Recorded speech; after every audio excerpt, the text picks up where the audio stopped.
What is going on? Welcome to another tutorial video. And if you noticed, my former paintings, mostly they were like an object in the foreground and then, for example, no background at all, or a very abstract background or something like that. So I wanted to improve my skills regarding background, regarding landscapes, setting the right atmosphere and so on. And that's why I took some time and watched tutorial videos of people who are really good at drawing landscapes. A person I want to highlight here is Jordan Grimmer. I really like the style, how he does it, his ridiculous speed, how he can make like a picture perfect landscape in like 3 hours with using techniques which are, to be honest, only at hand when you paint digitally, for example, like copying patterns and forms and shapes. And yeah, I tried to carefully observe how those people were painting their landscapes, and I tried to imitate this style or these techniques, and I was wondering why my pictures didn't look the same. So this is exactly the amount of frustration you have to cope with. And I mean, even if you think that you are good at one thing, that doesn't mean that at an instant painting landscapes, which you haven't done very often, has to be as good as well. But even knowing this fact doesn't help getting not frustrated. The thing is to bite through the wire and make this, for example, the same picture again and again and again. I made like one picture 4 times, for example.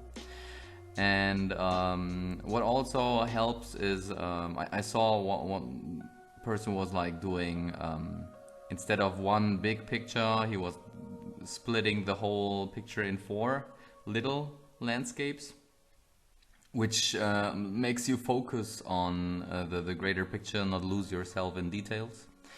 And I try to do that as well, because I might be a person who unintentionally loses himself in the details, and that helped a lot. So in this video I want to tell you what I have learned, or what I'm using. Maybe that will help you as well if you want to draw digitally landscapes.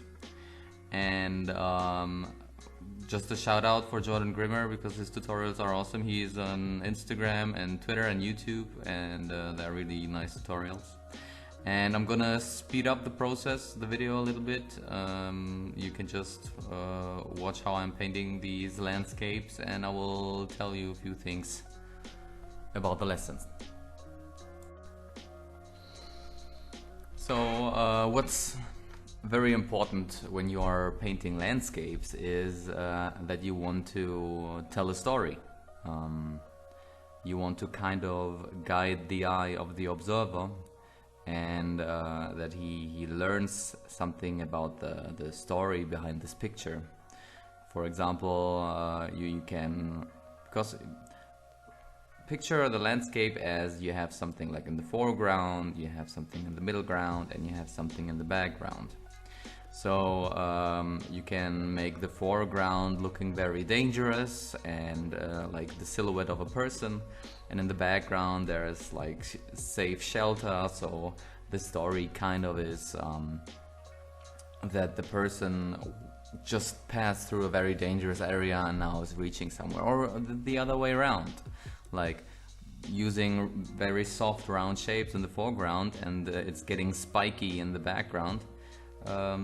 It's telling the story that there is a challenge the protagonist or even the observer of the picture is looking for. So always think about the story you want to transport, and like a landscape picture without a story is without a soul, I'd say so. And in my opinion, it lacks the oomph factor. So and when we're talking already about foreground, middle ground and background,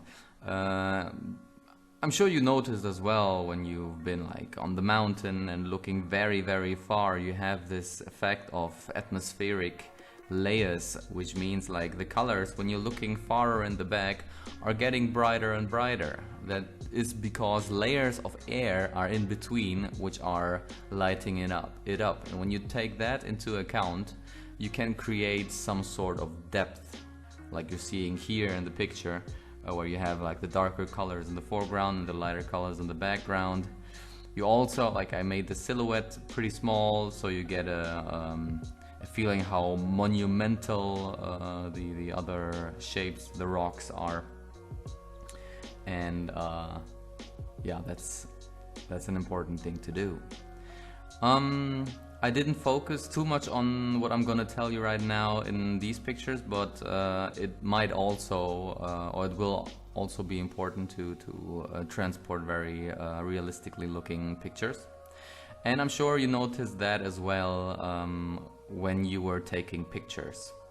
Just think about you're standing with a photo camera inside a dark room, and there is a window, and outside the light is hitting the environment very hard, which is very bright. So let's say it's a cell phone camera. You tap the display on the light spots on your display, so the camera will concentrate on the very bright areas and you will see more details. But what it makes with the dark room is that you will see less and less details in the dark room. When you do the opposite, when you tap on the dark places, then the bright areas will have less details to be seen. You call this you're exposing for light or for dark. So what you can do is you can choose, do you want to have more details in the dark, for example, because you have more dark areas in the picture? Then just pay attention that you should not make too many details in the bright area to have that realistic looking, and the other way around. The next thing I want to tell you is the tools I used for creating these landscapes. I really liked using the lasso tool. This is for selection. You can make like round selections or very edgy selections. And that helps you a lot when you're drawing rocks, because you always have like sharp corners somewhere. You select it, then you're only painting in that area, and then you use a nice brush with a brighter color, for example, like here, to colorize it, but only like don't colorize the whole area. Colorize it just like a part of it, and it's kind of like fading to some corner, and that gives it a really realistic look. How you do the fading effect is that you first brush in with a very textury brush, for example, and then you use an eraser where you erase some corners, and that makes it look really nice. You can do it really quick, and it works very good. Another selection tool which is very good is there is a mode which is called color selection. So once you've done this already, like this corners with the rocks like here, you can make a color selection. So it only selects picking a specific color, and you can go in and accentuate this area with another color to make it even look more realistic. That helps a lot to make rocky areas. I was already talking about brushes, so always think which kind of brush helps you the most when you want to like create some sort of material for rocks, for wood, for metal, and so on. And it took a while also, like when I was observing the tutorials, I tried to find out like what kind of brushes. Some tutorials are not giving away their brushes, some did. And then in Photoshop you can make your own selection, and I made a group which is called landscapes. and I was putting the brushes in there so I don't have to search them all together, and that speeds up your whole process, so that is quite useful. What I'm also using is the smudge tool to create better blendings if you have a certain area where you want to have a smooth transition. In the next video I will colorize all those pictures, and this is the case where I use more of the smudge tools. And what also was quite useful is if you are with your brushes and your lasso tools, if you're creating interesting shapes, then you can create a work path out of it. You can Google it, how to create a work path. You'll find enough information how to do that. And you can create this work path like very quick again and again, and you can modify it, you can transform it. Because like if you look into a landscape, it has like a landscape has often repeating patterns. Like the type of rocks, they are often like in the same structure there, but with different heights, different widths, and so on. So this using these work paths help a lot, and they speed up your process also insanely well. And those are already the most important tools I was using for creating these landscapes. As I said, the next video will be about colorizing it. What also is important, what I'm doing right now, is, as in all the other pictures, check out where the light source is. When I'm drawing this figure here, I am painting in the silhouette, and then I'm adding brighter colors where the light is hitting the person. Same thing with the rocks and the clouds. If you look, it has to have a clear light source to make everything look logical.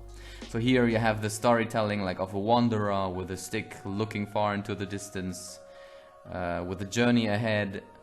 And yeah, I really like this very last landscape because it's really transporting a story. So I'm wrapping it up here. I'll see you in the next video. I hope you enjoyed this one. And like, there's nothing as important as practice, practice, practice. Keep that in mind. And I will see you in the next video. See you.